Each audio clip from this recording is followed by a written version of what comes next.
You are listening to the Gentleman Scofflaw podcast. Listener beware. Rise and shine, the liquor store is open. I ain't got time for moping. I best be on my way. Well, I still got time to save my reputation. Time to go day drinking in this dirty little town.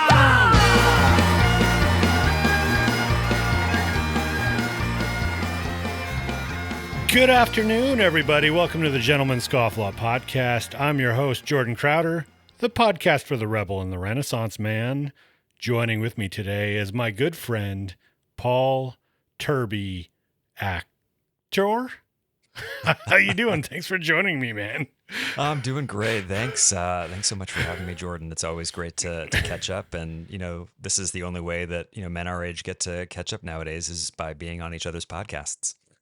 It's true. Yeah, that's the only way. It's like there's that meme for millennials, like you can't just have a hobby, it has to be a side hustle. You have to monetize it. Right? Absolutely. Isn't that how it goes? We're all influencers. All of us, every single one of us. I'm going to start off with a little bit of housekeeping here. I don't know if you've got anything that you're planning to imbibe during this episode, and that's totally cool. You're a guest; you don't have to. Donovan is the only one that is forcibly has to. But today I've got some cold brew coffee that I made at home. Some cold brew concentrate. I'm gonna pour that right there. It doesn't pour as well as a beer into a cup on terms of audio, but yeah, I've been really getting into making my own cold brew at home lately. So, yeah, how about you? Do you got anything? Oh, nice. For right now, no. I think this evening, though, I'm going to pour myself a nice glass of probably a Sangiovese. I'm a California wine guy, so Nice. That's right. I forgot that you were a wine guy. That's I have a couple of good friends that are wine guys, and I just haven't been able to get into it as much as some other adult beverages, but I can appreciate the craft. Yeah. No, I had been living, out in California for about like 10 years, and I'm like, I should probably learn something about wine since I live here. So I made friends with people who knew more than me, which was basically everybody at that point. And I mean, California has some really, great wine regions. And it's just fun to learn about the process of how it's made and how, weather and climate and soil and everything else, the winemaker's decisions like all go into making each one. And, as far as a hobby, it's great to get out into nature and get out of the city for a little bit and drink some good wine, have some good conversation, and have a good meal at the end of the day. Yeah. You get your little sideways road trip going once a year. Absolutely. I did go to wine country for my bachelor party weekend. It went slightly differently than Sideways did, thankfully. Did That's good. That's good news. By the way, congratulations. You're just married, by the way. What Yeah. is it, like 2 weeks? 3 Oh weeks? no, I'm a 3.5 man. Wow. I have so much marriage advice to give everybody now that it's been so That's how many it goes. days.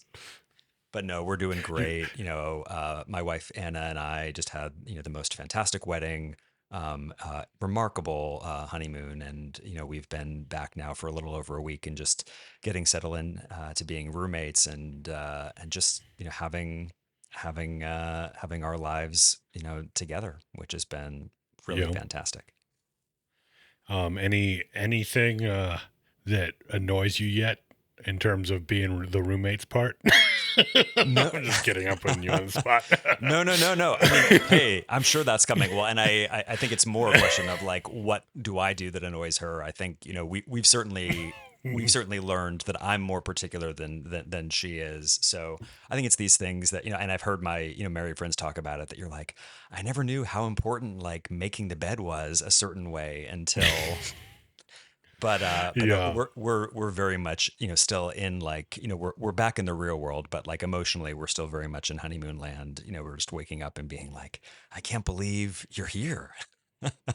and we get That's to awesome, man. do life together. But yeah, it's been really, it's been really fantastic. So, ask me in a year, I'm sure I'll have a different perspective, but so excited to be doing life with her. And I waited long enough. I'm in my 40s, so I waited for the right one, and definitely found her.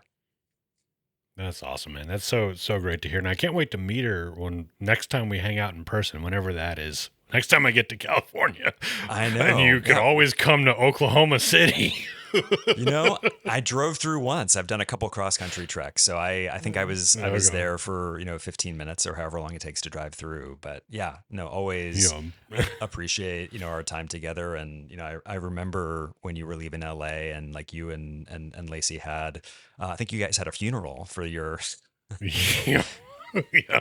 We had a funeral. Yeah, we called it what do we call it? I guess we called it a wake. I don't remember what, but that was that was a good time. What did you yeah. get in the will?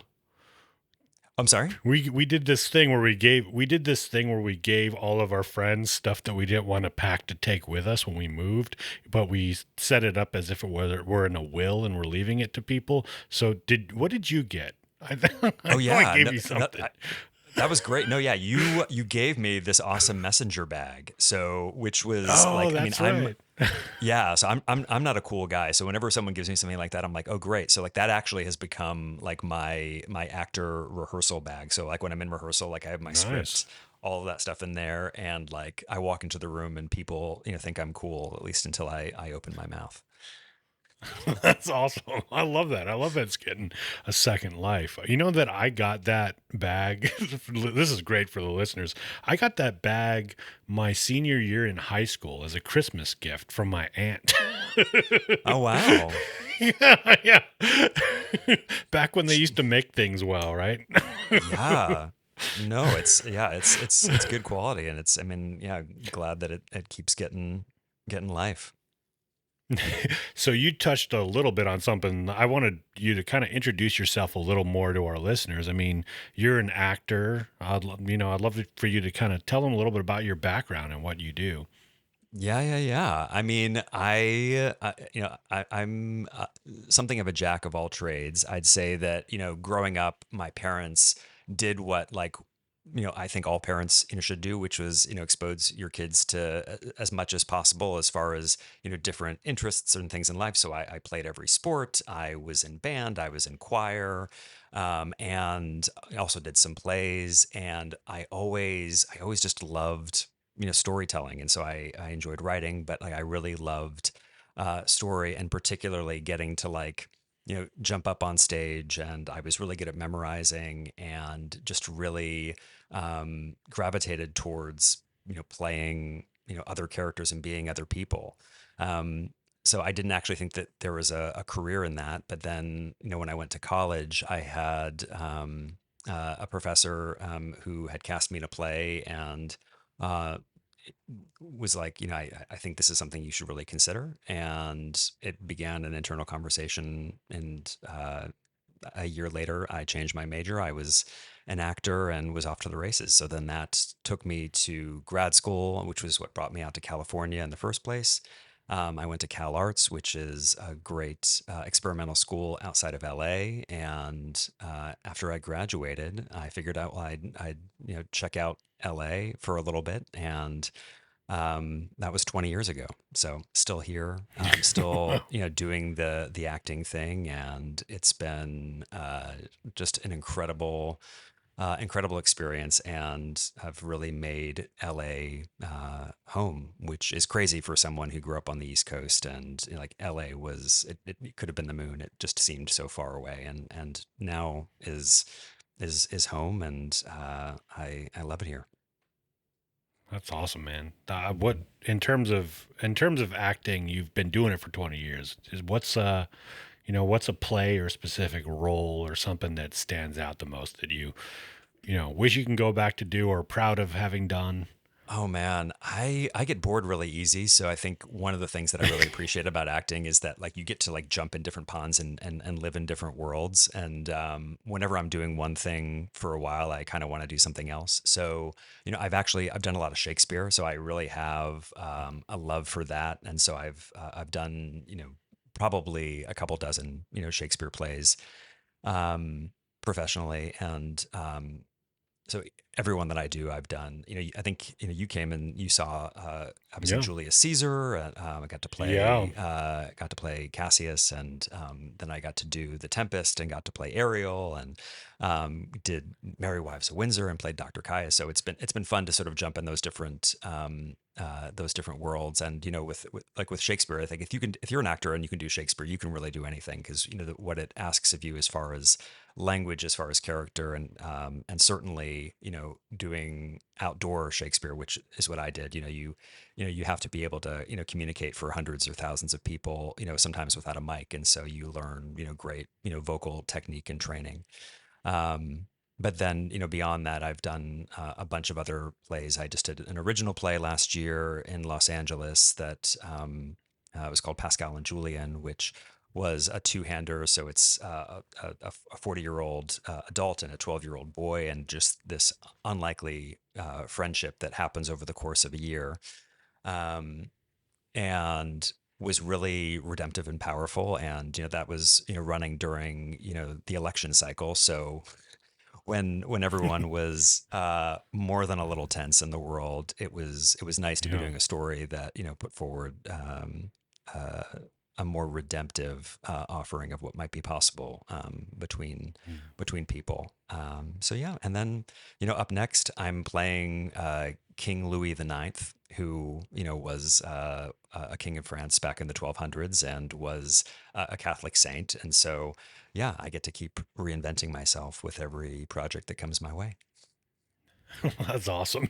That's really cool, man. And I have to say, I saw you in Julius Caesar, and you were fantastic in that. But also, that was like my first time that, watching you in that I was actually introduced into Shakespeare in a way that made me understand it and actually enjoy it. So, like, my Mm. previous experience was always kind of like non-professional, kids in high school, kids in college, where it was like, I never connected with it. It was too wooden for me in those performances. And I saw it, as these people as these characters as real people. And you did that fantastically well. Oh, thanks, man. I always say that, like, Shakespeare is like the theater version of sushi. Like, you need to have a good first experience, or it's going to be bad. You know. Yeah, yeah, that's true. That's true. Yeah, I feel like most people's introduction to Shakespeare is probably in a high school play or something, and Yep. that's Yeah. Yeah. You're assigned to that's read it probably by your why. English teacher, and you Yeah, don't understand half of it, and it's like, yeah, but it's made to be performed. Like, if your yeah, first exposure to, like, insert the name of your favorite band, but, like, if you're just reading the liner notes and the lyrics, you're like, oh, okay.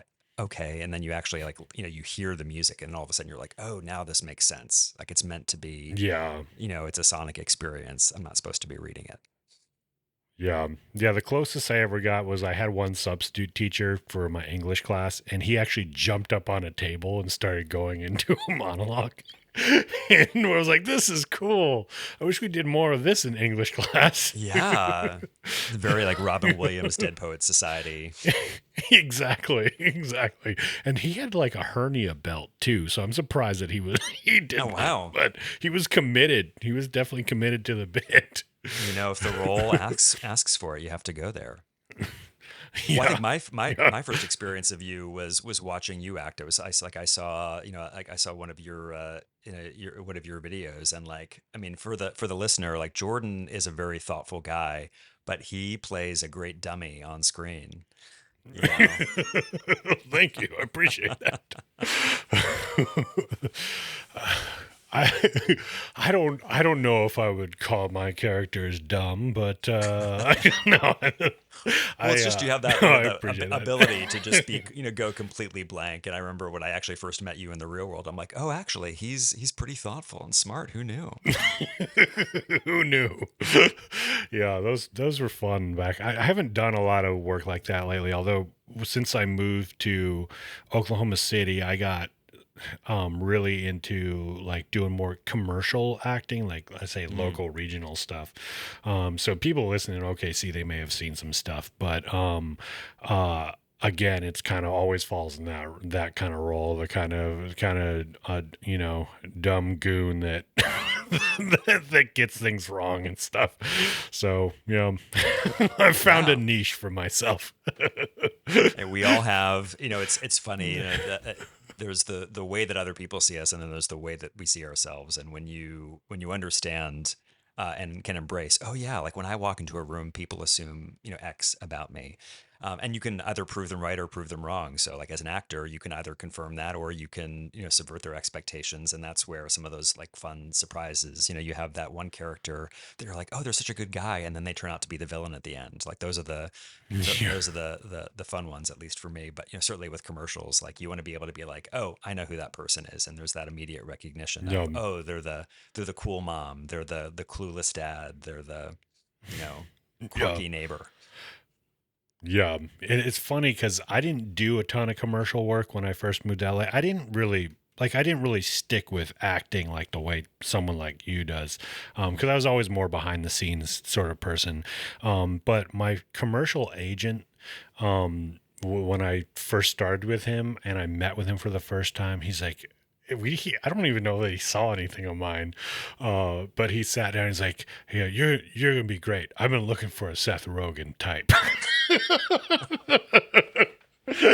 Yeah. And so I was Dollar Tree Seth Rogen for him when the role called for it.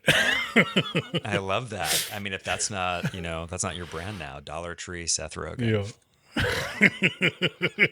It was at one point. Speaking of kind of redemptive stories, and you mentioned during the election cycle, I found this I don't know, it's not called a meme, but it was on a meme account that I follow. News story here. Headline says Minnesota restaurant offering free meals to state lawmakers who eat with colleagues from opposing parties. I thought that was pretty interesting, and maybe it'll segue into Unravel, which we'll be talking about later. But I thought this was kind of a cool idea for a business to do. Yeah, absolutely. I wish, I wish more folks would follow suit, but it's also interesting that like we have to incentivize people to sit down with people who disagree with them. Yeah. I wonder how they confirm that though when people come in, like who's like, you want your free lunch? Okay. What do you think about this? What do you think about this? What's your stance on the environment? Go. Yeah. Go. Maybe they hand out like a little coupon book, like one of those like date coupon books that you probably maybe you got some of those for your wedding shower. We did. Oh no, yeah, we didn't, but yeah, that's a good gift. Yeah, it is. If I made coupons, they would be like the saddest coupons you could see. I remember like as a kid trying to make coupons for like my mom for something, and it was like, Yep, I'll wash the dishes one night. Yep, I'll mow the lawn. This is one free hug when you're sad. Yeah. She's never gonna redeem that. I'll make it pretty though. Which is thoughtful, like, and I'm sure that like on the receiving end, it's like, oh, like you really made an effort. Like that's cute and thoughtful. Yeah, exactly. Yeah, it made me think of, because we'll talk more about Unravel later. We met in Unravel, and we could talk more about that. But recently, one of the assignments in the Unravel group that I'm in now was to find an argument for an opposing view of something you already believe, and basically, make that argument for the opposition. And that was a really cool exercise. I think that everybody should do that, whether you're on Unravel or not, but it does really help you kind of humanize the other side. And, my goal was to really steel man it. And so I got into the weeds. That's one of those type of things where I could just spend too much time researching. But it was helpful in the end. Yeah, yeah. I mean, it's so interesting, right? Because all of the beliefs that we come to, usually are deeply and sincerely held, and we have good reasons for believing the things that we believe. Of course, the downside there is that we look at anybody who disagrees with us as uninformed, stupid, wrong. And Mhm. oftentimes when we talk about, them and what they believe, we tend to straw man their argument, which, listeners Yeah. know, we give the weakest example of what that is so that we can, easily knock it down and prove how right we are. And, I don't know about you, like I have a lot of friends who believe a lot of things that I don't believe. And, we Yeah. still are friends and we still love each other. Like, it's, and, we can have good healthy debate sometimes that gets a little more heated, but ultimately like there's love there. And so to have the ability to look at a different view and to really try to understand it better, like beyond, oh, like I think they're wrong, but like, okay, so what actually, like what, like there are some really good reasons. I may disagree with those reasons, but there are some Hmm. really good reasons why people believe what they believe. And the more that I can understand that, maybe it'll give me more insight and nuance into where they're coming from. Um, Maybe it'll actually change my mind. Like that's dangerous. I might actually come towards them, but at the very least, I can have a better understanding and dialogue with somebody, um, without just thinking, oh, they're wrong, they're stupid, they don't know what they're talking about. Yeah. Yeah, I feel like with a lot of things you disagree with, and you come in and, like you said, kind of manning someone's point of view. It's kind of like if you're ever like working on something, like I don't know, maybe you're like trying to hang a frame or a TV or something, and then you've been working on it for 2 hours, and somebody comes in and is like, "Well, have you tried this?" It's like, "Have you thought? You think I didn't try that? You haven't think I didn't think of that?" Yeah, That's kind of what it is. yeah, Like people's beliefs. It's like or people have usually thought it out. for sure, or in that case, you hadn't tried that thing, and you're like, oh, Yeah. like I just made Oh a yeah, really that's simple smart. Yeah. thing really, really complicated. Yeah. Yeah.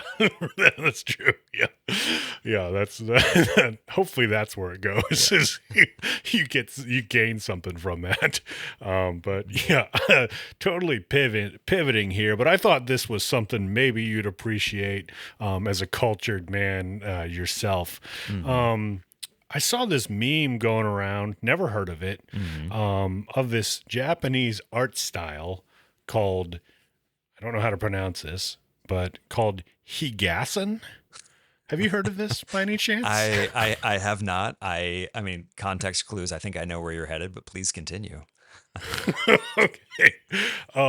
So here it is. It's here's a little kind of what do you call it? Wikipedia description of it. It says Higassen or fart battles refers to a niche but documented theme in Japanese art, most notably appearing in illustrated hand scrolls from the Edo period 1603 to 1868. These works depict groups of figures engaged in exaggerated contests of flatulence, often rendered with careful composition and expressive detail typical of the period's narrative art. While seemingly humorous or crude, Higassen is generally understood with the broader context of the Edo era visual culture, which frequently blended satire, parody, social commentary with skilled craftsmanship. Such imagery reflects an established tradition of using bodily humor of both to both entertain and subtly critique aspects of society, demonstrating the range and complexity of subject matter embraced by artists of the time. Um, so I put a few examples in here. Wow. These are re- really detailed, sketches of artwork, and I'm going to be honest, not something I would have that I thought would have come out of Japan. Yeah. I mean, talk about wow. There's like their trajectory of these farts is pretty specific. Yeah, Like it is. that's some real skill there. I feel like They're this like is like, rays of gas. hmm yeah. I feel like this is just like, if this isn't already like a huge gift to any like middle school or high school boy that has like a history project, and they're like, it's for their world cultures Yes. class, and it's I'm going to do a presentation on Japanese culture, and Yeah, yeah. he spends all his Oh time and he man. brings in his friends like, and we were going to do a demonstration of Yeah, no. We're gonna reenact. We're gonna do a yeah. tableau of this. Here, So here's some beans. Um, yeah, I was just like fascinated. I think sometimes you could stereotype a culture, and you think like I always think of Japan as very meticulous and very proper and yeah. very intentional, hmm and this very much feels like something out of King of the Hill or something. Absolutely, absolutely. Yeah, I mean, like you think you know a person, you think you know a culture, and yeah, like in every culture, we have our fun little disgusting surprises. On that note, we're going to take a quick little break and we'll be back to talk about Unravel. Hello, gentlemen scofflaws. Thanks so much for being a loyal listener of the show. Now, if you're a fan of the show and you want to take your support to the next level, why not support the show on Patreon? We offer all sorts of extras on there like outtakes and behind the scenes content. Better yet, we have options that start as little as $1 a month. If you're interested in helping support the show, please check out patreon.com/gentscofflaw or click the support link on the website. Again, that's patreon.com/gentscofflaw. Your feedback and support is really what keeps us going and means a lot to us, so sincerely, thank you again. All right. So Paul, you're here to talk about Unravel. Well, I'm You just and here I to hang out met. with. I'm just here to hang You're out just with here you, to hang out Jordan. with us. Yeah. But yeah, let's talk about this Unravel. Tell me more. Yeah, let's talk about Unravel. So you and I met in Unravel back in gosh, almost 10 years ago. What, 2017 now? At this point, Yeah. 9 So years yeah, ago. we're hitting our 9 year anniversary, Jordan. Wow, that's crazy. We'll have to have like an Unravel get together, anniversary get together. But yeah, I'd love for you to set it up. This really cool men's group. Where did it start from? How did you decide to get involved with it? And then we could take it from there. Yeah. So yeah, like you said, Jordan, you that's where, you and I met. And so, some context there, you and I had been going to this, church in Los Angeles, and they had made this announcement that, hey, we're starting this thing for men who want to experience growth in all areas of their lives. It's for men who take their future seriously and want to make big moves in every area of their life. We're going to ask for a year of your time. We're asking for 12 months. It's not going to be easy, but at the end of the year, you're going to be better off than you are today. And I remember hearing that, and there was just something, for me that clicked. At the time, I was in my early 30s, and I was doing well. Like I was living life. I was, getting work. I had friends. I had a good life, and deep down, I knew that there was more that was possible in my life, and I I was looking for something to unlock that. I didn't quite know what it was.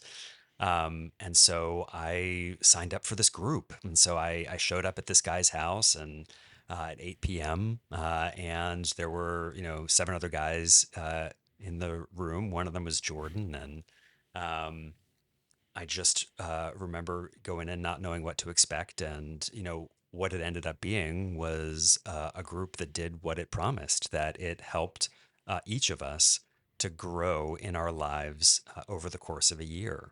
And so we met, once a month. So it wasn't like every day, every week. We met every month. And, during that month, we might have a book to read. We might have an assignment to do. We had, some things to memorize. And all of those things were around, different areas of life in which we might want to grow, whether that's our relationships, whether that's our faith, whether that's our careers, whether that's like big picture thinking, like, what am I here for? What am I doing? What do I really want to be and do?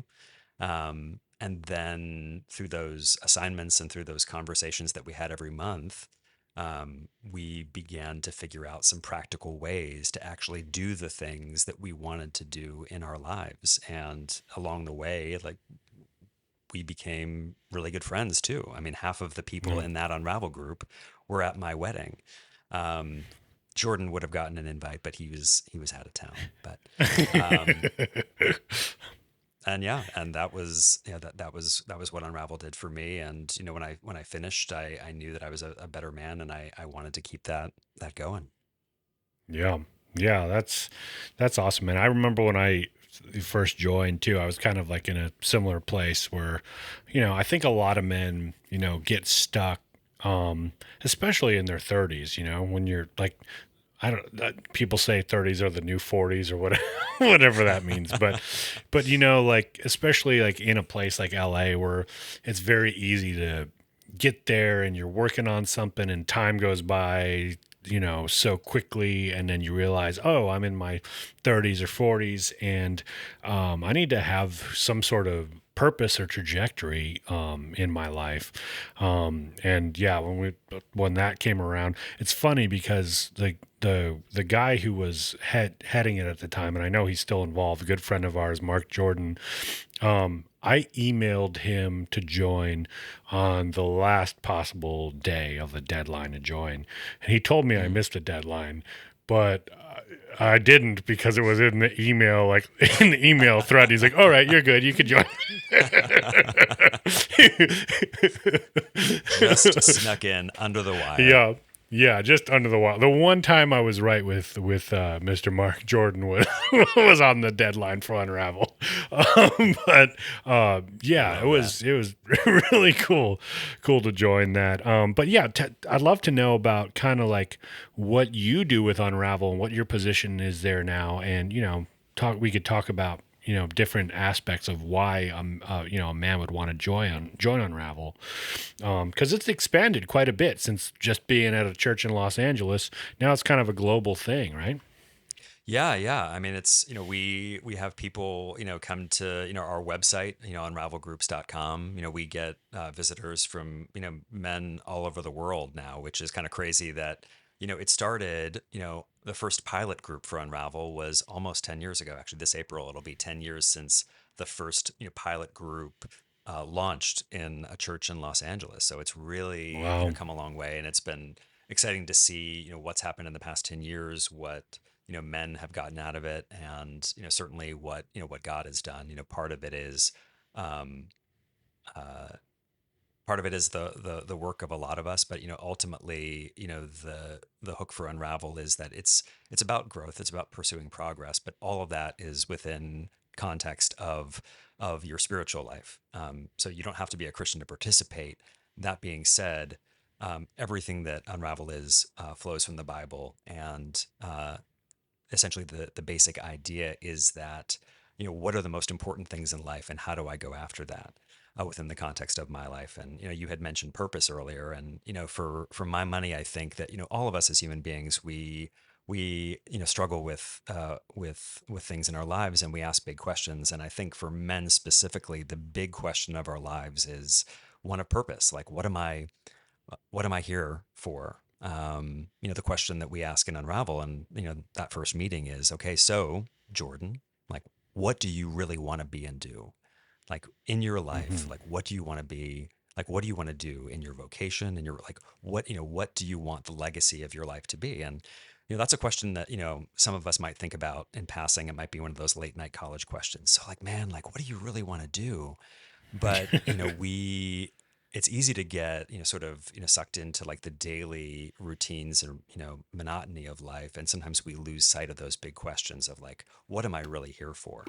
And so that's really the focus of Unravel is, okay, like, how do you actually build a life in the direction that you feel like you want to be going. um, I think the one thing that's true of men in general for all of us. Now we all, like different things. I don't think there's one path for like what it is to be a man or how to be a man. But one thing that is true of all of us is that there's a gap in all of our lives between the longing of our hearts, what we really want to do, what we really want to be, and the reality of our lives, like where we are right now. Like I want to have amazing relationships with my wife, eventually with my children one day, and like today it might be good, it might be fine, it might be stalling, but there's a gap between where I am today and Hmm. where I want to be. Certainly in our careers, right? Like there's things that I want to do as an actor. There's things that I want to do now as like a nonprofit leader. Like I'm not there yet. Like I know, I believe, I have the conviction that I have the potential for greatness, and I'm not great today. I'm I'm Yeah. good. I might be better than, some other folks, but I'm not where I want to be. And so that gap can be really, really challenging. It can cause us to get frustrated. It can cause us to dream a little less. It can cause us to adopt a lot of like self-destructive behavior. Um, we can try to like, I mean, what a lot of guys do is we try to like figure it out on our own, which is, I mean, hey, that's a good Hmm. thing, right? Like, men have a tendency to want to be self-sufficient, to want to do it on our own. And there's a lot of great things about that. And we know that we can't do everything on our own, right? Like we Yeah. do have to stop and ask for directions every once in a while. Yeah. I was at Home Depot the other day Never. with yeah. I was at Home Depot with my wife the other day, and we were looking for something, and she's like, "Well, you want to ask the guy?" And I'm like, "No, men don't do that." Yeah. Were you in And I a heard my home improvement episode? it's the Tim Allen in me. It's like Yeah. I'm gonna figure this out on my own. Which for Yeah. certain things in life that's great, but like for like if you're trying to like figure out okay where are the light bulbs, you can probably do that on your own. But when it comes Yeah. to like how do I actually become a great actor? How do I actually become a great husband? How do I actually become someone of substance who is really making a difference in the world? There's certain things that I can do, but there's a lot that's beyond me. And so there's help that I need. And so when it comes to Unravel, like my role now, so I'm the executive director of Unravel, which basically means that I get to help take Unravel from where it is to, where it could be. Like me, like Unravel has the potential for greatness, but it's not, great yet. Like we are serving men and churches and communities around the country and around the world, but we could be doing more. And so, my day, is everything from, how to spread the story of Unravel, how to bring in more participants, how to bring in more funders, how to bring in more partners who share that vision for men becoming better. And Yeah. so that's what's motivates me, and that's what gets me up in the morning. And it's great, I'm still an actor, and I had some great advice from a mentor early on that told me that acting is never enough. There's Mm. you might book a role or two or three, and then you might have months or years where you're not working. And so early on, like I knew for myself that I loved creativity, I loved storytelling, and that was never going to be the only or the primary way that I was going to make a living. And I wanted to use all of my abilities and all of my giftings to make a difference in the world around me. And so, like Jordan, I know you do that. Like you have like a lot of incredible, like you're like a Swiss Army knife of like you get to you write, you direct, you podcast, you act. There's I'm sure there's things that you do or you that you're into that I don't even know about. And like you get to bring your full self to all those things. And so for me, getting to work with an organization like Unravel, that one has done so much for me in my life, and has made me a better man. The fact that I get to do that for other men who I will never meet is really satisfying. And so I feel so fortunate that I get to be uh, doing something that I believe deeply matters in the world and in the lives of other people. Yeah, that's awesome, man. And it's no small task. Would you, No, no. I I mean, the will things that are say, worth doing in life are not easy and not simple. yeah. Yeah, and I'll say what you're doing a great job over there because, one of the things that I always wished was to kind of be able to share, especially after like leaving LA, finding other men that were really into this kind of thing or wanted this kind of thing.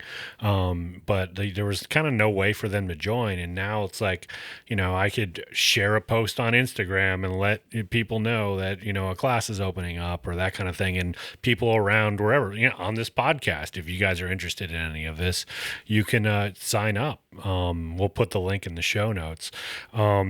One thing that I think is really valuable in something like this is the idea of, well, there's the brotherhood idea of it. It's not like, not to knock like life coaching and stuff, but that's like an avenue that some people do where it's very, kind of a singular one-to-one sort of thing. But there's this kind of value in brotherhood of kind of working through something together, struggling through something together, and coming out closer because of it. Like you touched on that earlier. I think men in general, and this is could be kind of a stereotype, but just speaking in generalities, they work better when walking side by side on something. They grow closer that way, where I think maybe women tend to grow face to face more in that kind of conversation. And even though there's all sorts of conversations happening, you're seeing, multiple guys going through the same stuff or similar stuff or sharing in each other's kind of growth trajectory there, which is really cool. And then the accountability aspect to it, because that's one of the things is like, if you're in any kind of normal, like church small group or something like that, like, maybe you show up and there's not anything kind of expected of you, but with Unravel, there's this expectation that you're doing the work and everybody else in the group is doing the work at the same time. And so, maybe that one day you want to skip whatever, book assignment you're doing, but you're like, oh, these other guys are doing it at the same time as me. I can't just not do this. I did. It's fun. I'll be honest. I still I'll read throughout the whole month, and then like the last 3 days, I'm doing the bulk of the back end of the reading. But that's just the way I'm good under pressure, but I'm still getting it done. So I love to talk a little bit about that and the importance of kind of the accountability of it. Yeah. I mean, well, hey, man, one, first, just to say, like you, I respond to a deadline. So, like, if you give me, 6 months, that last week, I'm gonna pull something together. Yeah. But yeah, there's something that's motivating about that. Yeah, I mean, where to start? I think, first when it comes to like to men and like being in a group. So, first off, like I'm an introvert. I have a bit of a, of a rebellious streak myself. So like, even the idea that like I, was a part of a men's group is kind of like, crazy to me. Like that's something that Yeah. I never wanted to do. And like, and no knock to people who like, there are certain, people who, naturally gravitate towards, things like that. But like, when I thought about like doing like a men's group, like I pictured like, like a Bible study with like a bunch of older guys, or like I pictured like a room of guys where like they're in a circle and like they're crying and, sharing their feelings and, Or playing or flag it's like, football. yeah, or playing, yeah, or it's like, we're doing something for men. We're gonna watch the game, and then we're gonna have like a talk during, halftime. Yeah. And like, and none of those things are bad, but like they just Yeah. weren't for me. And so, I think one of the great things about, something like Unravel is that, it's geared towards things that actually appeal to men. So like for me, I'm an introvert, right? So like if it was a thing where like you're going to meet with, these guys every day, like I would be out. So but the idea of being like, okay, like we're going to meet once a month. Okay, I can socialize once a month. Like I have that capacity in me.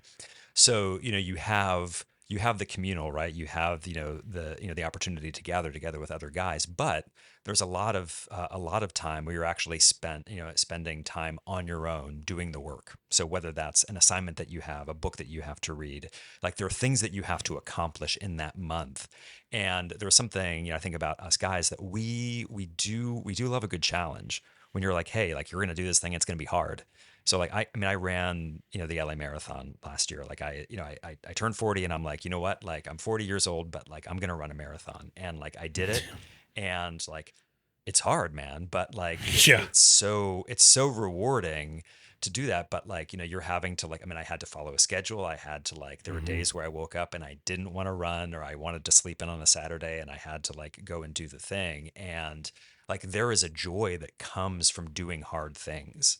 And Hmm. I think that's true of all of us, right? Like some of the best things in life, whether it's getting a degree, or doing some physical challenge, or like having kids. Like none of those things are easy, but there is such joy from doing something that's not easy. And so, like, and, in this context, we with Unravel, we do try to set the bar high so that it's not going to be like, you can't just phone it in. You can't just show up and be like, I didn't read this month, I didn't do what I was supposed to do. Like that's not okay. Like there is an accountability that, like, if you are going to be in this group, if you are going to come and do the Unravel thing, we are going to ask and invite you to do what you say that you're going to do.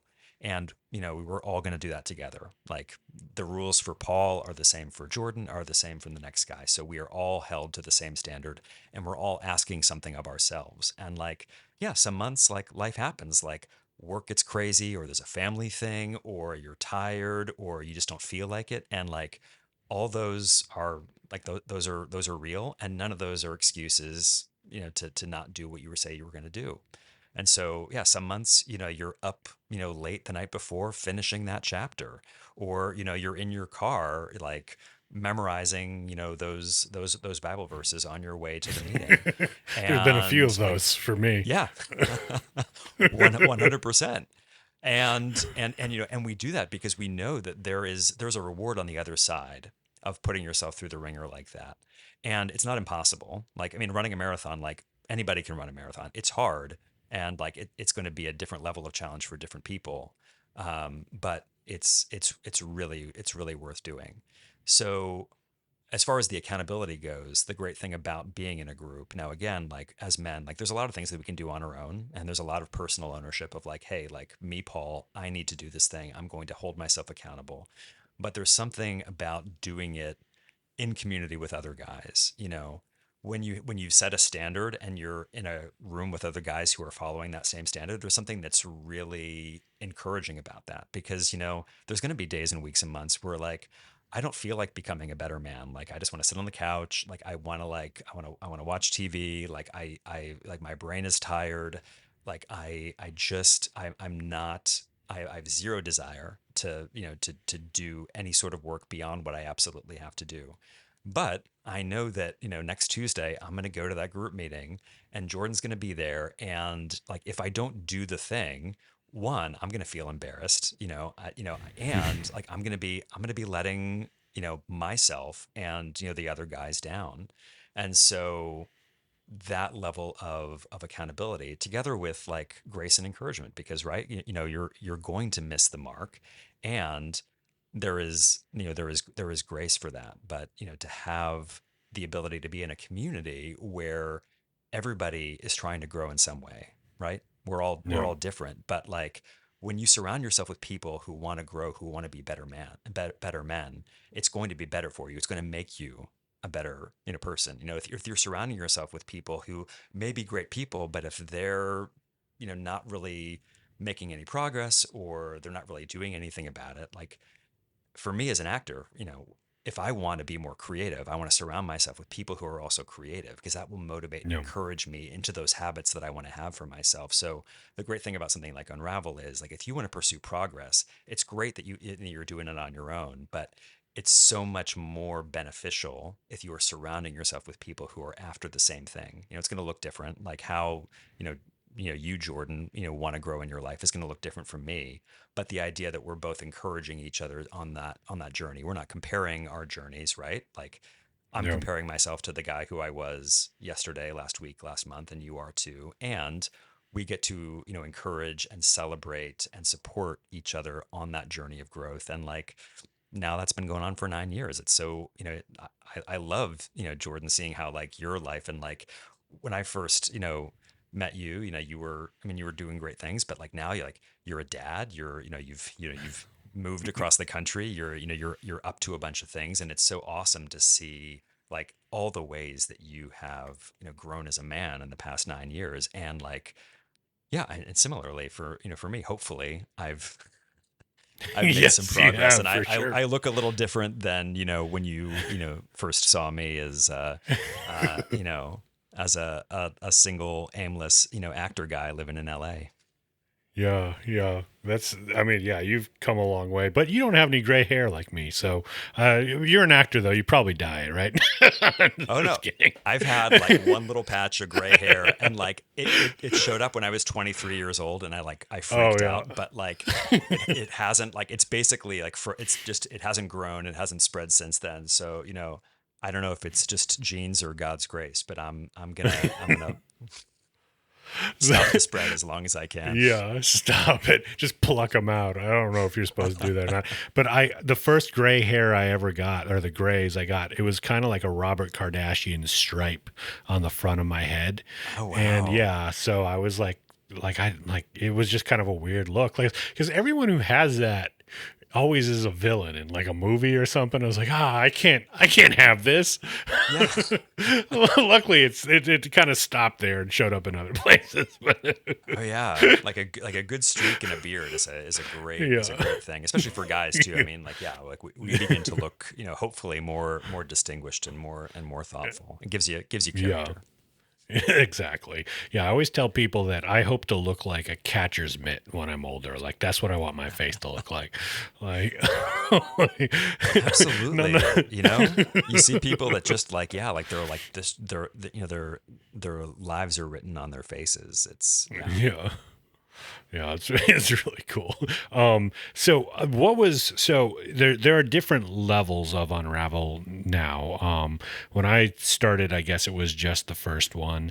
Then the Mm. second Unravel 2 started coming around, which at the time we were calling lovingly Re-Ravel. Yes. I guess that name didn't stick for marketing No. purposes. No, I mean, I tried because first you Yeah. unravel and then like Yeah. then you re-ravel, Yeah. um, but yeah, Yeah, but but no, you go ahead. Sorry, there's a delay. oh no worries.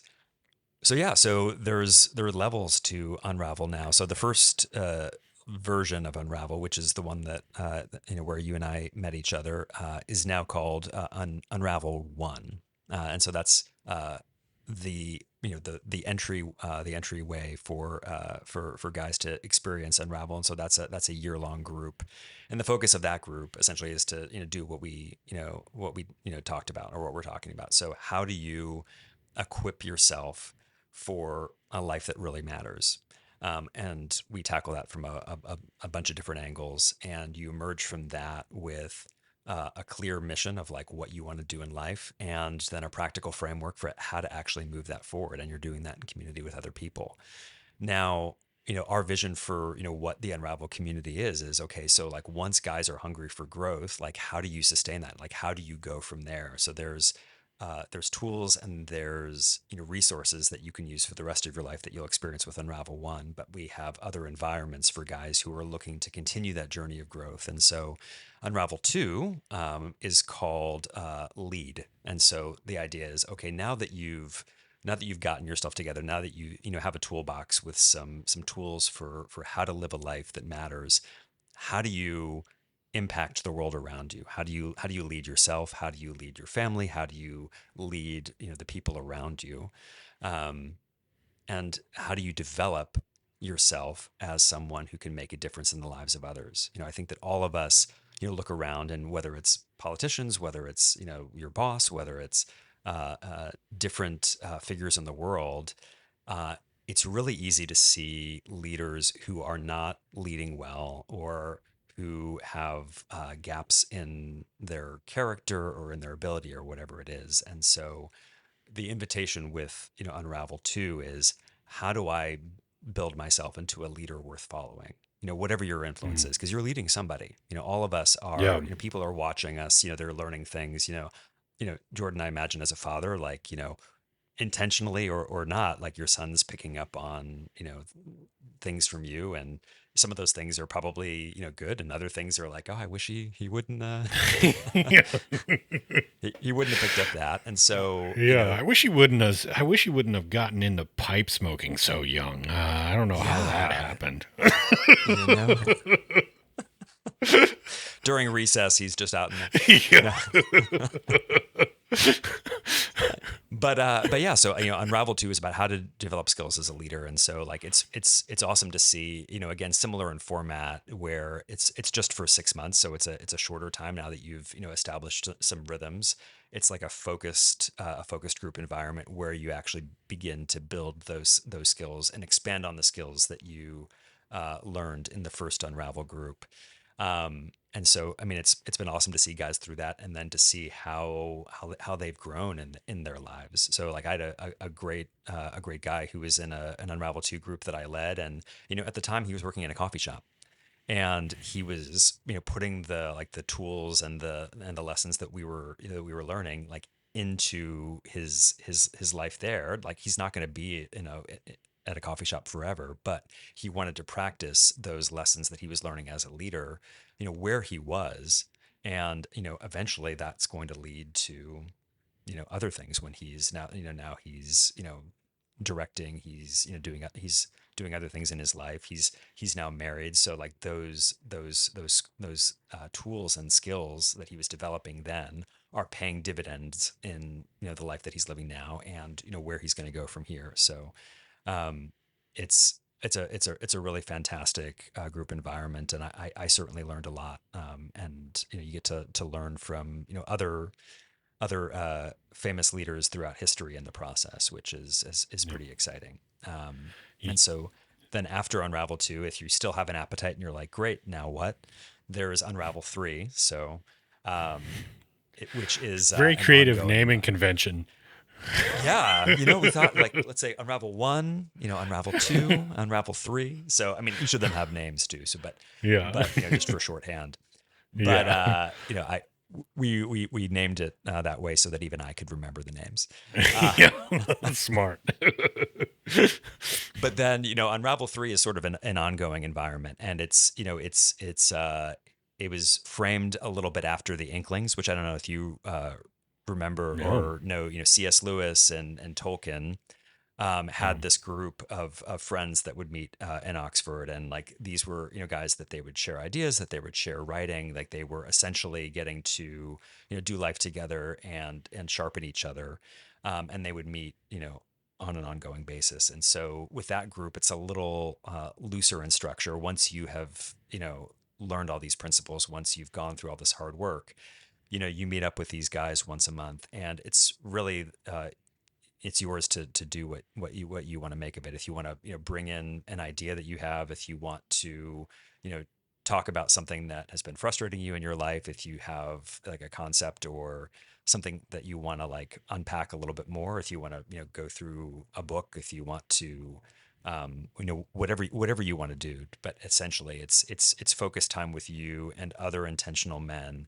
to continue renewing your mind, sharpening your skills, and doing so in an environment that is confidential, that is a brave space, and where you can show up fully and say things that you might not be able to say, and you might and have conversations you might not be able to have anybody anywhere else. yeah.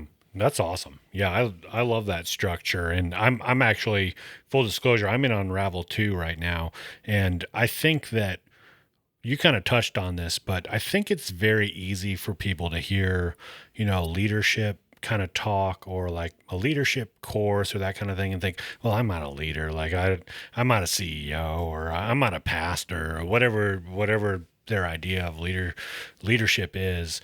But it's like really everybody under the sun is a leader in some capacity. And even if a specific book, in whatever the session is or the month is, it doesn't necessarily apply directly to you, there's always great takeaways from the content that we read in the course. And so I really appreciate that. I'm curious, what goes into, if you could talk about this, I don't, I know it's kind of a surprise for when guys join, they're not supposed to know all the books up front, but what goes into the selection process of picking kind of these materials? Yeah, that's a great question. I mean, first to your, your point about leadership, similarly, when I started, Unravel, like I certainly didn't think of myself as a leader. And, when I was, asked to lead my first group, I was like, really, do you think I could do that? Um, a lot of times in life, and certainly like this is true of all of us, right? Where, we have a certain vision of ourselves, and then somebody comes along and says, actually, like I think there's more that's possible for your life. There's a mentor and says, and who could say something like, like Jordan, like you really have a gift for, I'm sure somebody was like, Jordan, you really have a good gift for, for story or for writing or for, filmmaking. You should explore this more. And so, you know, with Unravel, I think the invitation for, the guys who are listening is that, whether you realize it or not, like you have the capacity to be a leader, and that you can be a leader worth following, that you may not see yourself that way at the moment, but you have a capacity that is bigger than you might have the courage to dream right now. And so just to Good. encourage everybody who's listening, like there is more possible in your life than you might be brave enough to realize right now. And that's true of every single person. But it certainly bears repeating. Um, Yeah. as to the selection of materials. So one of the things that I appreciate about Unravel is that there's so much like quote unquote self help Yeah.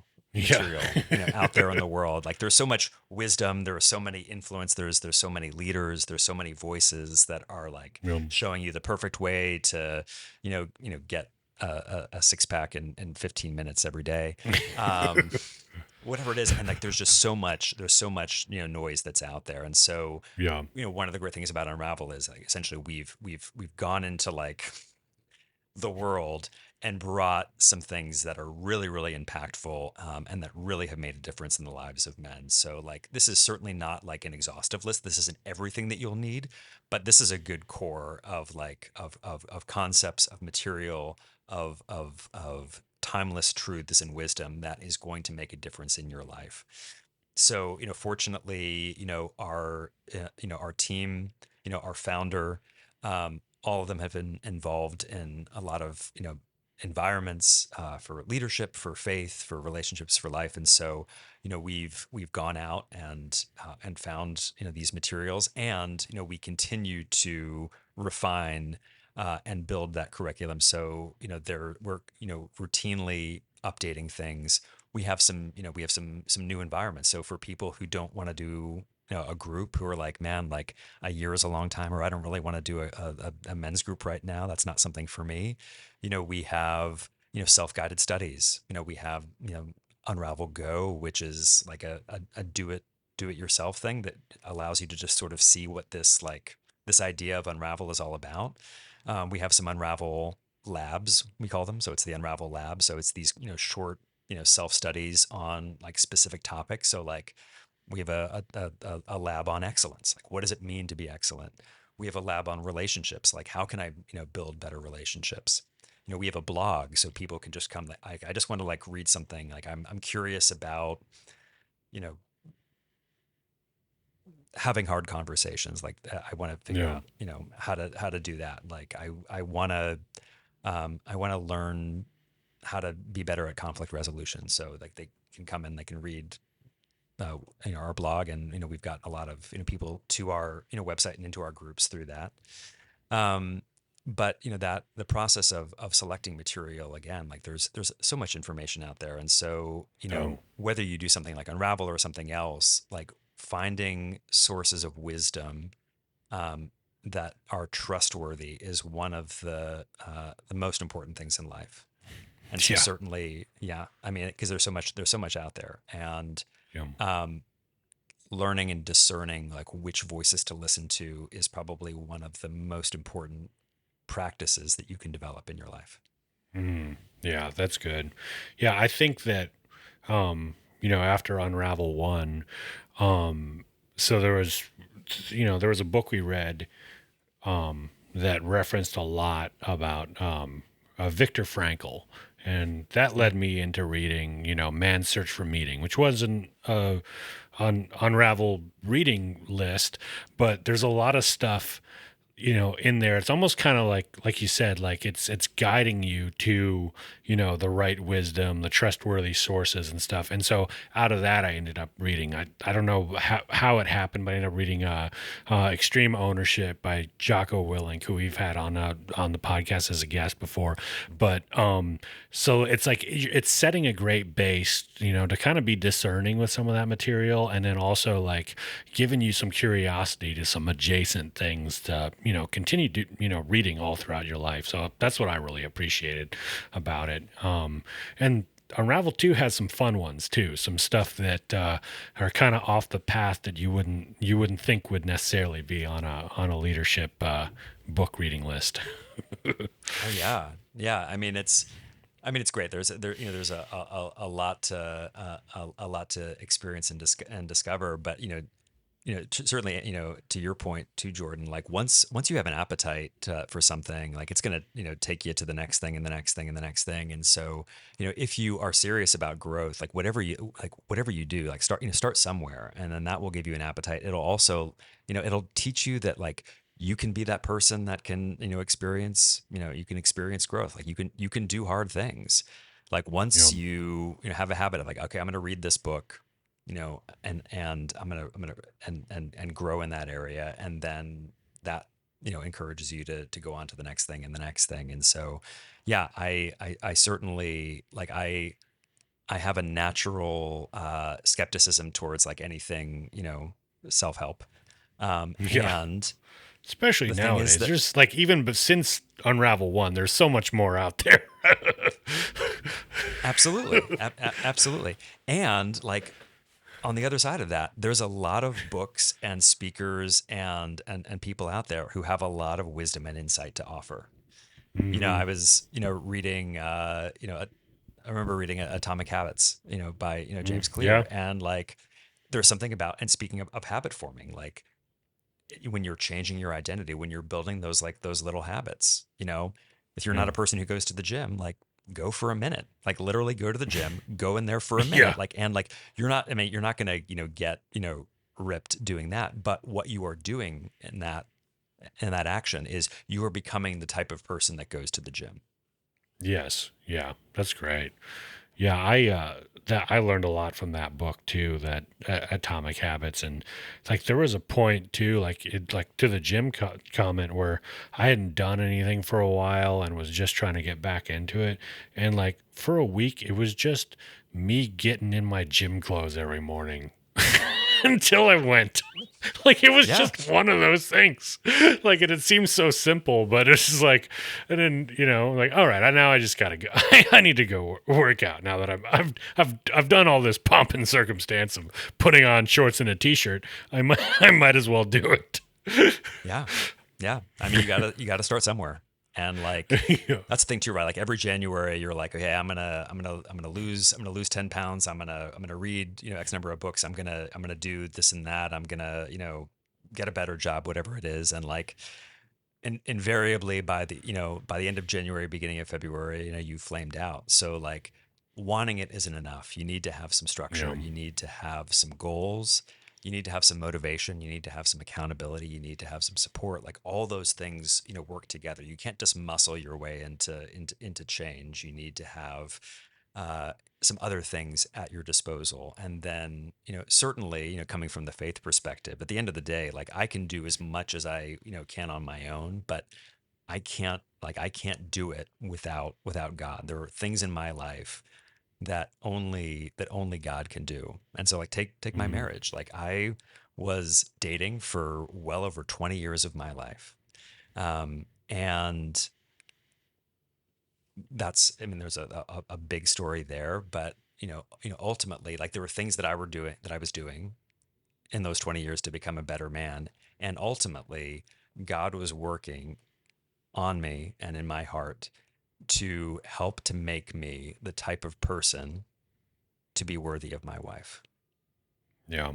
And so Well, that's good. ultimately, like I can't take full credit for, where I am today. And I have the humility to realize that I did not and I cannot do it on my own. I need people around me, and I need a relationship with a creator who can do infinitely more than I could ever dream. Amen. Amen. I'm with you, man. And that's a good. I think that's a good place to end on Unravel. So if people want this, what do they do? Where do they go? Yeah. So start a micro habit. Go to unravelgroups.com. You can also check out our social channels at Unravel Groups. So just go and visit our website, go and check out our channels. That's all I'm asking you to do. Maybe you watch a video, maybe you read a blog, maybe you just read the homepage. If you're still curious, come back. Do Unravel Go. You can just do it by yourself. You can click on a link to join a group. We have virtual groups, we have in-person groups, depending on what your thing is. If you're somebody who's like, I want to lead other guys, like you have an opportunity. We provide training and resources to help men lead a group, to launch one at their church, in their communities, in their world. Wherever you're at in life, like this isn't for somebody who has their life figured out. This is somebody who's like, super advanced in their life, in their faith, in their relationships. Unravel is for men who don't just want to talk about being better, but actually want to do the work and are committed to being better. So yeah, go to unravelgroups.com and take the next step. All right. On that, we'll take a quick break and we'll be back to close out the show. When you wanna look dapper, smell like a man on the rise. Phoenix Shaving Selection is the ultimate prize. Artisan fragrances for every taste so refined. With shaving soaps and razors you're sure to find. Manly aftershaves, making waves, oh what a sensation. At Phoenix Shaving, it's a gentleman destination. Beard balms, mustache wax, every toiletry you desire. You'll smell so good, you'll set hearts on fire. Go to shave.gentlemanscofflaw.com to help support. All right. Thanks again, man, for coming on and joining us this episode. I think our listeners are going to find it really helpful, and I love just the excuse to be able to hang out for a little bit too. Oh, Selfishly. absolutely true. Oh yeah, yeah. Like I said, this is the only way that the guys like us get to connect. But it's so good to see it, to spend some time together, and also just to see you do your thing. It's like I know there's so many podcasts out there, but what I appreciate about yours is that there's you get into some deep stuff, some real stuff, but you also just bring a sense of lightness and like yeah, it's the rebel and the Renaissance man in all of us. We're a little mischievous, and we're also up to some things that are fancy and fun and big picture. Paul, all of your stuff, your acting, if people want to see your next project, where can they find you? Yeah, they can head over to paulturbiak.com. That's TURBIAK.com. My social handle is Turbiactor, so Turbiak, TOR. And just a special shout out, my new and lovely bride has a tea company. She makes saffron Nice. infused teas, which are really tasty. And that's Tamina, TAHMINA T. So T for the brave. Okay. Man, I should have ordered some and had some for this episode to sip along as as we talked. That would have been awesome. Oh yeah, we'll get you some. I have I have a connection. You have a connection. Okay, yeah. On one of these episodes, we'll give it a review. Yeah. Thanks again, man, for joining us, and wishing you well this week and everything you're doing with acting, Unravel, your new marriage and your lovely bride. Yeah, just wishing you the best as usual. And you are a gentleman and a scofflaw, my friend. Well, thank you, Mr. Crowder. You are certainly a gentleman and a scofflaw. Thank you. I appreciate it. And you guys have a great week. This has been the Gentleman's Scofflaw Podcast. Subscribe on Apple Podcasts, Spotify, or your favorite podcatcher. Support the show at patreon.com/gentscofflaw. Captain says his ice on the river. We ain't getting home if we don't break through. So damn cold, I can't help but shiver. Rise and shine, we got work to do. Hey!